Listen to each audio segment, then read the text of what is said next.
I'm a molecular biologist from the University of Vienna.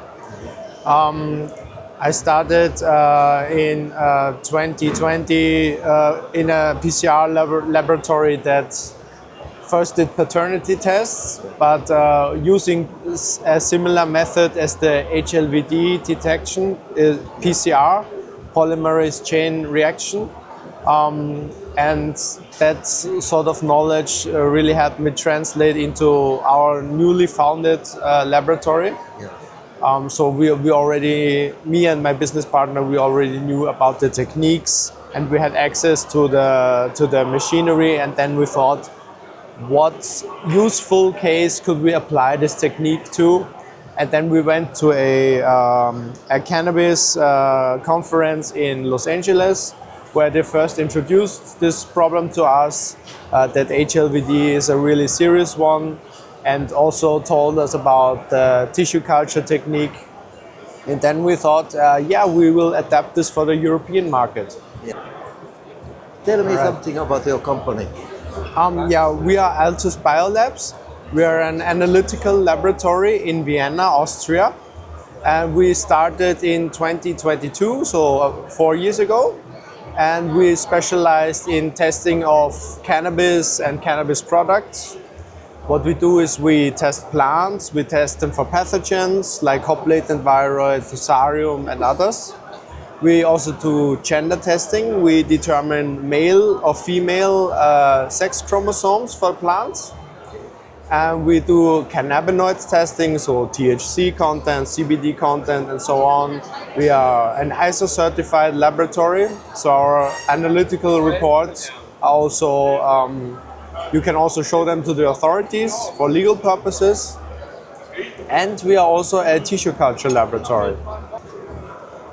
My main interest is now this viroid. Yes. Tell me what you know about that. Yeah, hop-latent viroid is one of the most dangerous pathogens for cannabis. It was first really shown to be very widespread in 2018 when an American nursery had their plants tested, and out of 100,000 plants, more than 80% of them were infected. Yeah, hop-latent viroid is, as the name suggests, it's a viroid, so it's even smaller than a virus. It doesn't even have a protein shell around it. So it's basically just a small particle of genetic material. Yeah. But what it does to the plant is it reduces the root growth, which of course prevents the plant from efficiently taking up nutrients. And it also prevents trichome formation. And in the trichomes, that's of course the place where the cannabinoids and the terpenes are stored.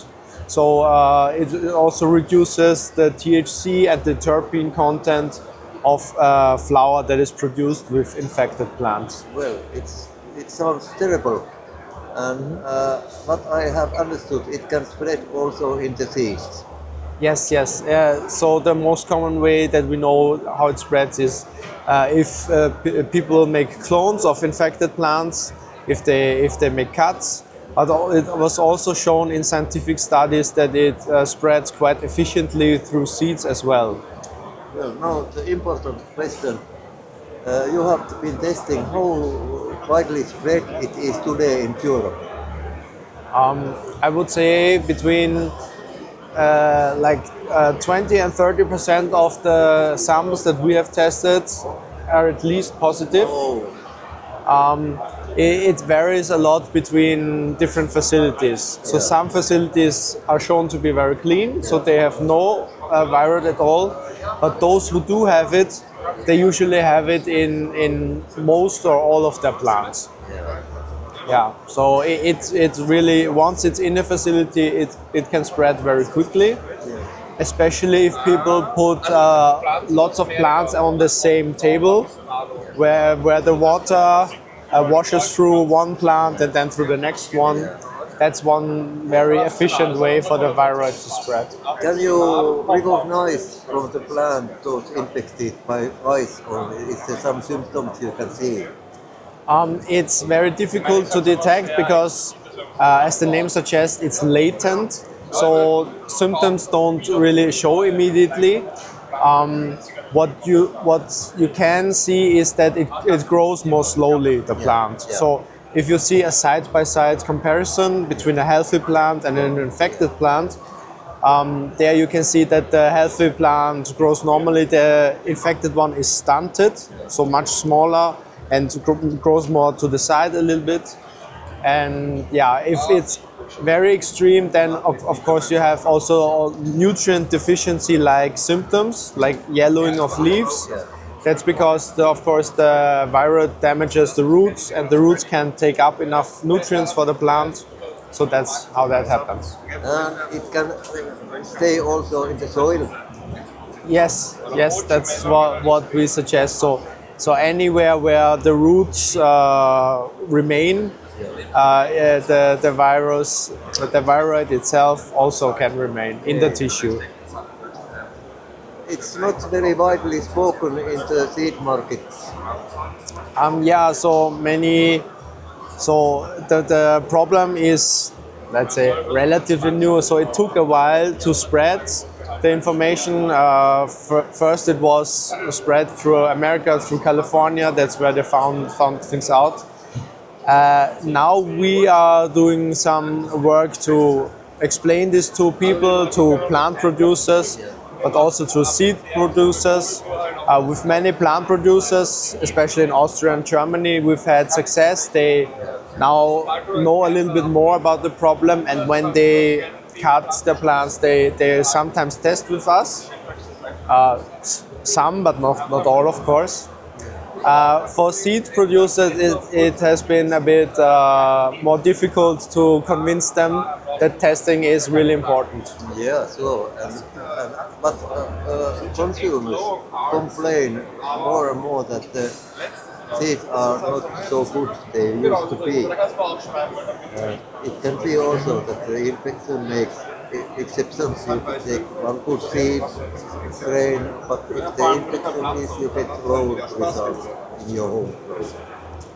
Yeah, and an experienced grower can often tell the difference that there's something wrong with the plant, even if all the other conditions are well under control.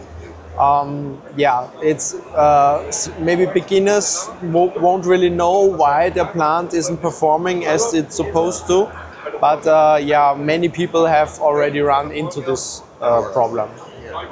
What do you think? What we can do? How this will change the seed markets?